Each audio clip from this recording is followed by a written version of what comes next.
Before we begin, a quick note about how this episode was created. This episode uses AI generated narration to bring Dr. Jackal's voice and character to life. However, the ideas, framing, and wording are my own. Dr. Alyssa R. Jones. The content has been synthesized, paraphrased, and adapted from history of psychology textbooks, scholarly work, lectures, professors, and other educational resources that have shaped my understanding of psychology, science, philosophy, and the mind. AI is used as a creative teaching tool, but the educational interpretation, organization, and teaching perspective come from me. Some wording may be condensed or adapted for clarity, accessibility, and narrative flow. This episode is designed to support learning, discussion, and historical engagement, and to invite students into the ideas, not replace the original sources. Welcome back to Dr. Jackal's History and Systems of Psychology podcast, where we trace the strange, brilliant, and occasionally messy road that made psychology into a science. I'm Dr. Jackal, your lab mascot guide through the manifestos, conditioned fears, academic scandals, debates, reflexes, and very intense claims about human nature that shaped modern psychology. Today, Watson storms in and says psychology has lost its mind. Literally, he wants to remove the mind from psychology. In this episode, we are not just memorizing a timeline. We are tracking how psychologists changed what counted as evidence, what counted as science, and what counted as the mind in the first place.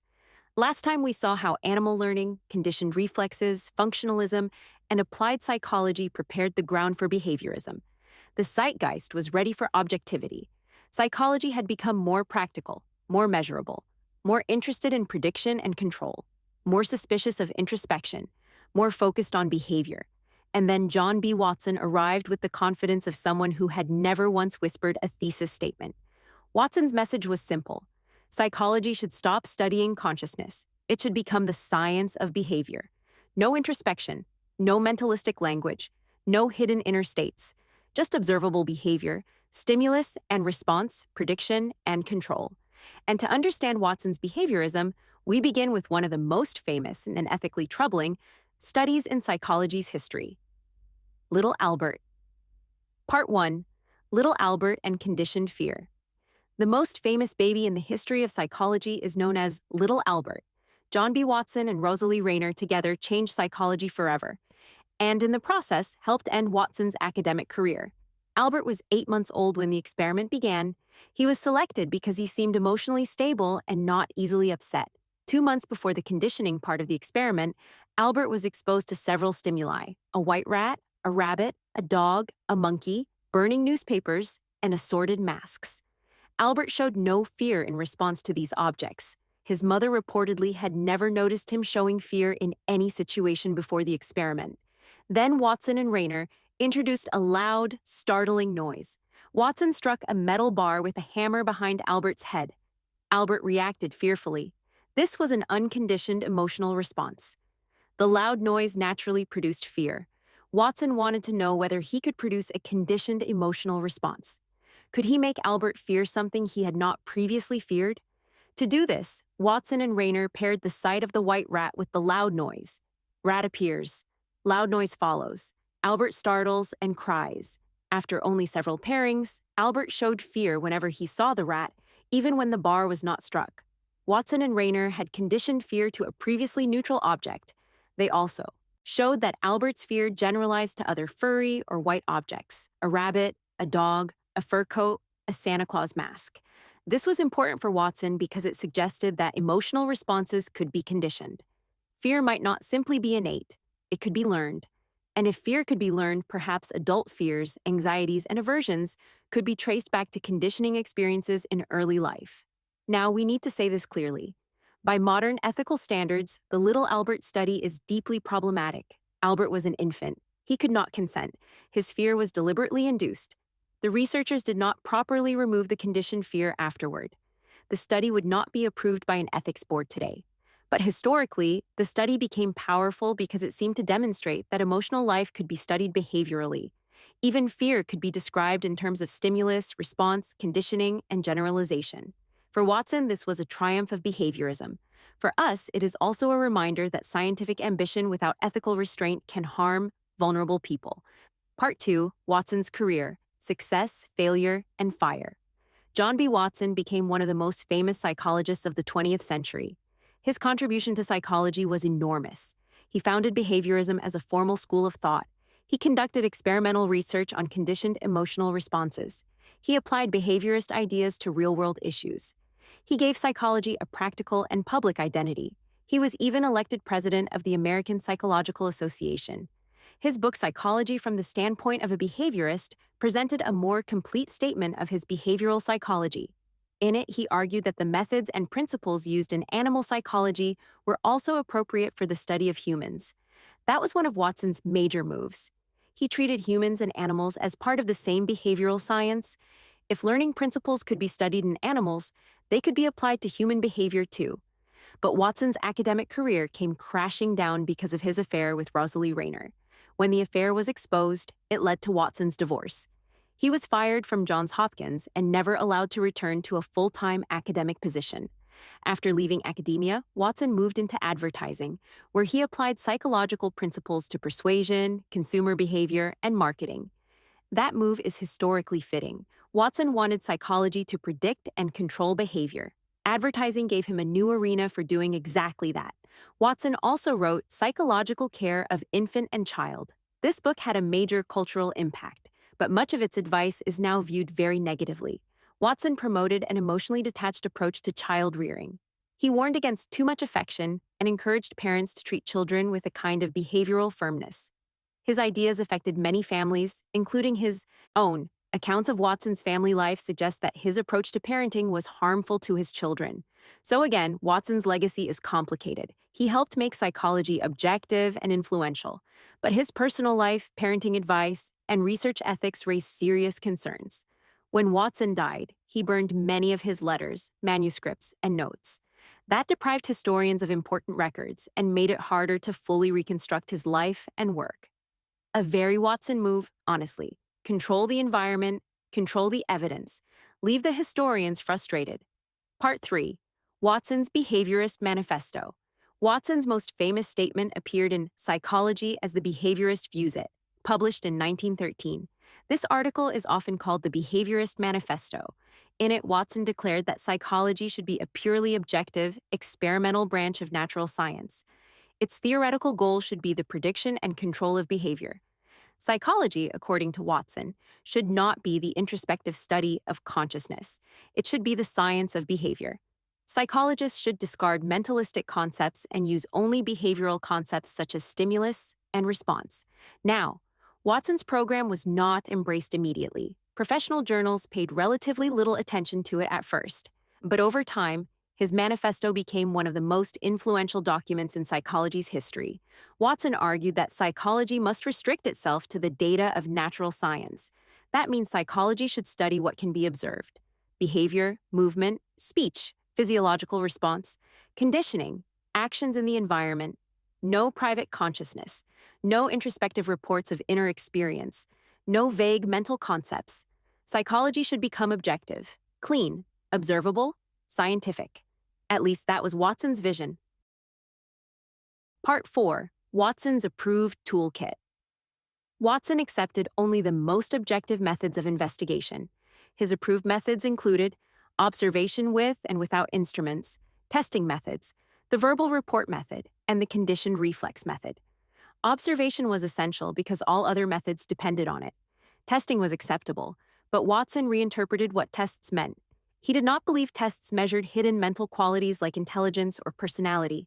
Instead, he treated test results as samples of behavior. A test did not measure an inner trait. It measured the subject's response to the stimulus situation of taking the test. That is very behaviorist. The verbal report method also had a place in Watson's system, but only under strict limits.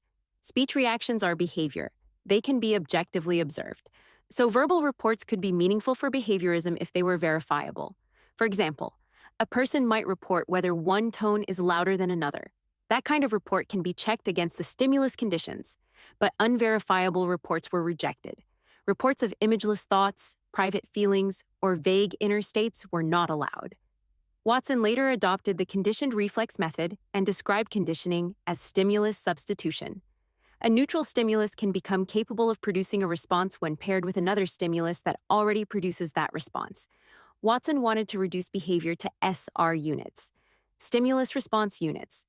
This reflects the atomistic and mechanistic tradition that had shaped earlier psychology. The empiricists tried to understand the mind by breaking it into ideas and associations. Structuralists tried to analyze consciousness into elements. Watson tried to analyze behavior into stimulus response units. Different subject matter, same basic impulse. Break the complex thing into simple parts. Part 5. The Subject and the Experimenter. Watson's behaviorism also changed the relationship between experimenter and subject. In earlier introspective psychology, the observer was often an active participant. The trained introspector reported the contents of consciousness. The subject's experience mattered because the subject was the source of data. In behaviorism, the subject became less active in that sense. The experimenter observed the subject's behavior from the outside. The subject no longer reported inner experience as the main evidence. Instead, the subject behaved. The experimenter measured. This is part of a major shift in psychological science. The data moved from private report to public observation. The mind moved out of the center. Behavior moved in. Part 6. Watson's Elements of Behavior. Watson's primary subject matter was the elements of behavior. He was interested in bodily movements and glandular secretions. He wanted psychology to deal only with acts that could be described objectively, without subjective or mentalistic terminology. Even though Watson wanted to reduce behavior to SR units, he also studied more complex behavior. He called complex responses acts. Examples include eating, writing, dancing, or constructing a house. These acts involve movement in space and affect some aspect of the organism's environment. But Watson still believed complex acts could be reduced to lower-level motor or glandular responses. Responses for Watson could be either explicit or implicit. Explicit responses are overt and directly observable. These include visible movements like reaching, speaking, walking, crying, or pressing a lever. Implicit responses occur inside the organism. These include visceral movements, glandular secretions, and nerve impulses. They are not overt in the same way, but Watson still considered them behavior. This is interesting because Watson slightly modified his own requirement that behavior be completely observable. He argued that some internal responses could be measured with instruments. So while he rejected consciousness, he did not reject all internal activity. He simply wanted internal activity translated into physiological or behavioral terms. Watson wanted psychology to investigate the whole organism in relation to the environment, but he believed general laws could be developed by analyzing SR complexes into elementary SR units. His dream was a psychology free of subjective methods and concepts, a psychology as objective as physics. Part 7. Watson on Instincts. Watson's views on instincts changed over time. In Behavior, an introduction to comparative psychology, Watson described 11 instincts, including one that dealt with random behaviors, but later he moved strongly against instinct theory. He argued that behaviors that seemed instinctive were actually socially conditioned responses. By adopting the view that learning, or conditioning, is the key to understanding human development, Watson became a radical environmentalist. He denied instincts. He refused to admit inherited capacities, temperaments, or talents into his system. Watson argued that behaviors may seem inherited, but they can usually be traced to early childhood training. For example, he believed children were not born destined to become great athletes or musicians. Instead, they were pushed in those directions by caregivers who encouraged and reinforced the appropriate behaviors. This led to one of Watson's most famous and extreme claims. Give him a dozen healthy infants, and he could train any one of them to become any kind of specialist: doctor, lawyer, artist, merchant, and so on, regardless of the child's ancestry or inherited tendencies. That claim captures Watson's environmentalism. He believed children could be trained to become almost anything. He saw few limits imposed by heredity. Today, we would reject that extreme position. Development reflects complex interactions among biology, environment, culture, learning, opportunity, and individual differences. But Watson's claim was historically powerful because it directly challenged hereditarian and instinct-based explanations of behavior. It also fit the American belief in shaping, training, and improvement. Behaviorism offered a kind of scientific optimism. Change the environment, and you can change the person. Part 8. Watson on Emotions. Watson believed emotions were physiological responses to specific stimuli. He rejected the idea that emotion required conscious perception of an inner feeling state. For Watson, emotion could be described objectively in terms of the stimulus situation, the overt bodily response, and internal physiological changes. For example, if someone suddenly threatens you with bodily harm, the stimulus produces internal physical changes such as rapid heart rate, breathing changes, and muscle tension. It may also produce overt responses like running, freezing, crying, or striking back. Watson viewed emotion as a form of implicit behavior. Internal reactions show themselves through physical signs, blushing, perspiration, increased pulse rate, changes in breathing, muscle tension. He claimed that infants show three fundamental unlearned emotional response patterns: fear, rage, and love. Fear, he argued, can be produced by loud noises and sudden loss of support. Rage is produced by restriction of bodily movement. Love is evoked by caressing the skin, rocking, or patting. Watson believed more complex adult emotions develop through conditioning from these basic emotional responses. The Little Albert study was meant to demonstrate exactly that. Fear could be conditioned. Emotional life could be shaped by experience. Part 9. Watson on thought. Watson also tried to explain thought behaviorally. The traditional view was that thought occurred in the brain in a private, mental way. Thought seemed intangible. It could not be directly observed. It seemed to have no obvious physical reference point. Watson rejected that. He tried to reduce thinking to implicit motor behavior. In his view, thinking was a type of sensormotor behavior. More specifically, he argued that thought involved implicit speech reactions or movements. Thinking for Watson was basically subvocal talking, silent speech. As children, we often talk aloud to ourselves. Over time, parents and teachers tell us to stop. So those speech habits become quieter. Eventually, they become inaudible and invisible. Thinking becomes talking silently. Watson suggested that much of this implicit behavior occurs in the muscles of the tongue and larynx, the voice box. He also argued that thought can be expressed through gestures such as frowns and shrugs, which are overt reactions to stimuli. Again, Watson's goal was to remove the mysterious mental quality from thought. Thought was not a private mental substance. It was behavior. Quiet behavior, perhaps, but behavior nonetheless. Part 10. Mary Cover Jones and the Undoing of Fear. Watson demonstrated conditioned emotional responses in Little Albert. But another psychologist asked a very important follow-up question. If fear can be conditioned, can it also be removed? That psychologist was Mary Cover Jones. Jones wondered whether conditioning techniques could be used to eliminate children's fears. Her subject was a 3-year-old boy named Peter, who already had a fear of rabbits. Unlike Albert, Peter's fear had not been created in the laboratory. Jones used a procedure that looks very much like what we would now call behavior therapy. While Peter was eating, a rabbit was brought into the room far enough away that it did not trigger a fearful response. Across a series of trials over several weeks, the rabbit was gradually brought closer. Importantly, this always happened while Peter was eating. Eventually, Peter became accustomed to the rabbit and could touch it without fear. His generalized fear responses to similar objects were also reduced. Jones's study is often described as a precursor to behavior therapy. It came nearly 50 years before behavior therapy became widely popular. This is one of the hopeful parts of the behaviorist tradition. If fear is learned, perhaps fear can be unlearned. If maladaptive responses are conditioned, perhaps new responses can be conditioned too.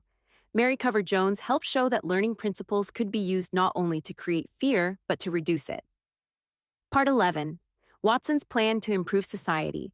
Watson did not think behaviorism was only a laboratory method.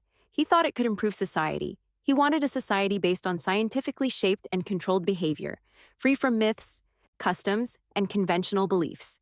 His ideas appealed to people who were disillusioned with old traditions. In some ways, behaviorism took on almost religious qualities. There was even a book called The Religion Called Behaviorism, which B.F. Skinner later read and reviewed. Watson's conditioned reflex experiments convinced him that adult emotional disturbances are caused by conditioned responses established in infancy, childhood, and adolescence. So he reasoned, if adult problems come from faulty childhood conditioning, then proper childhood conditioning should prevent adult disorders. This belief led Watson to argue for practical control over childhood behavior. He developed a plan for improving society through what he called experimental ethics. These ethics would be based on behaviorism rather than religion or tradition.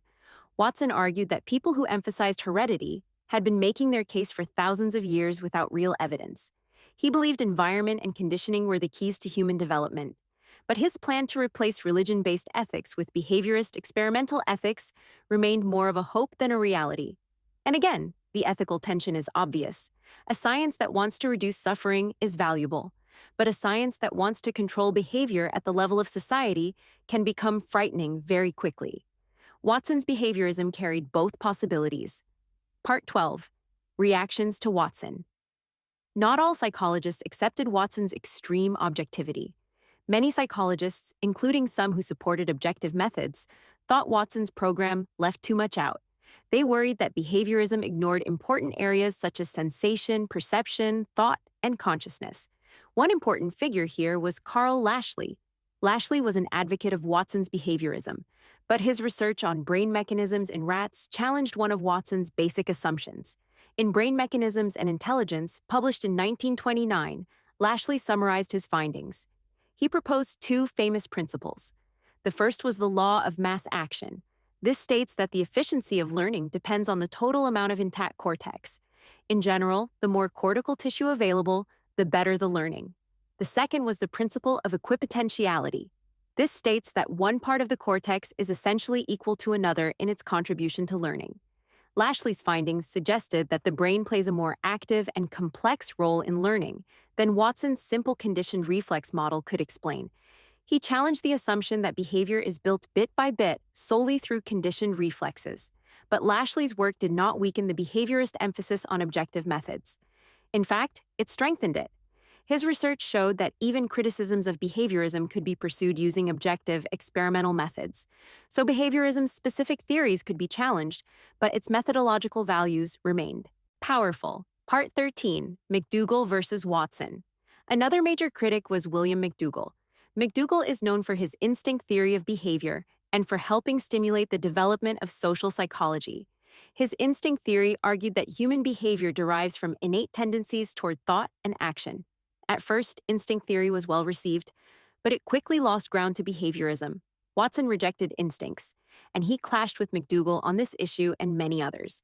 On February 5, 1924, Watson and McDougall debated at the Psychology Club in Washington, D.C. The debate was judged, and the judges voted McDougall the winner, which is historically hilarious because Watson won the century, but apparently lost the room. Their arguments were later published together in the Battle of Behaviorism.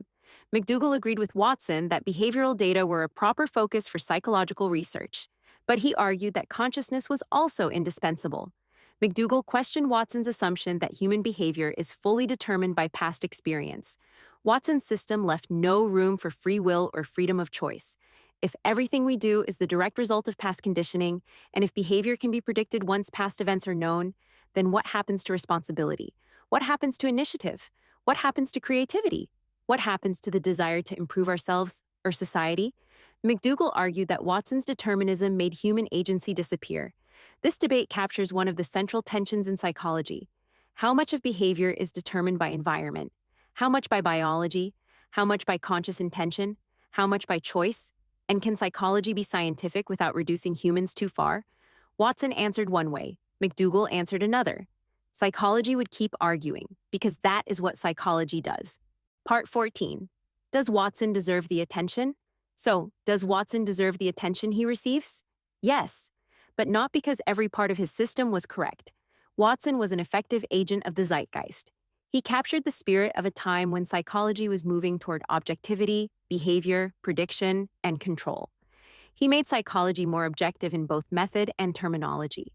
His specific theories stimulated enormous amounts of research, even though many of his original formulations are no longer useful. Watson's behaviorism defeated earlier mainstream systems by being absorbed into psychology itself. This is something that happens to successful movements. They do not always survive as separate schools. Sometimes they become part of the field's common sense. Objective methods and behavioral language became central to American psychology. So Watson's system died in one sense, but it died by becoming part of the body of modern psychology. The acceptance of Watsonian behaviorism was also tied to Watson's personality. He was charismatic. He projected enthusiasm, optimism, and self-confidence. He was a strong and appealing speaker. He scorned tradition. He rejected the psychology of his time. Those personal qualities, combined with the spirit of the times, made Watson one of psychology's major pioneers. He was not the first to call for objectivity. He was not the only person moving psychology toward behavior, but he became the figure who gave the movement its loudest voice. Part 15. Pulling it all together. So let's pull this episode together. Watson wanted psychology to become the science of behavior. He rejected introspection and consciousness as proper subjects for psychology. He argued that psychology should focus on observable behavior, stimulus-response relations, prediction, and control. The Little Albert study seemed to show that emotional responses could be conditioned. Watson's methods included observation, testing, verbal reports under strict conditions, and conditioned reflex techniques. He tried to explain instincts, emotions, and thought in behavioral terms. He treated emotions as physiological responses. He treated thought as subvocal speech. He treated development as overwhelmingly shaped by environment and conditioning. Mary Cover Jones showed that conditioning principles could also be used to reduce fear. Lashley challenged Watson's simple view of learning by showing the importance of brain mechanisms. McDougall challenged Watson's rejection of instincts and consciousness. And Watson's larger dream was to use behaviorism to improve society through scientific control of behavior. That dream was powerful. It was also dangerous because any science that aims to predict and control human behavior must be watched carefully. Behaviorism gave psychology tools, but tools always raise the question: who uses them, for what purpose, and on whom? Wrap up. The big takeaway from today's episode is that psychology changed through argument, measurement, method, and cultural pressure. The names matter. Watson matters. Rayner matters. Little Albert matters. Mary Cover Jones matters. Lashley matters. McDougall matters. But the pattern matters more. Each figure or movement is responding to a problem left behind by the last one. Introspection seemed too subjective. Animal learning offered objective methods. Pavlov showed conditioning could be studied experimentally. Watson turned those ideas into a manifesto. Mary Cover Jones showed conditioning could be therapeutic. Lashley showed the brain could not be ignored. McDougall argued that consciousness, instinct, and agency still mattered. Behaviorism changed psychology permanently, but it did not end the argument. It simply moved the battlefield. We'll leave it there for today. Keep one paw in the archive and one eye on the evidence, because psychology's history is still doing work in the present. This is Dr. Jackal, signing off.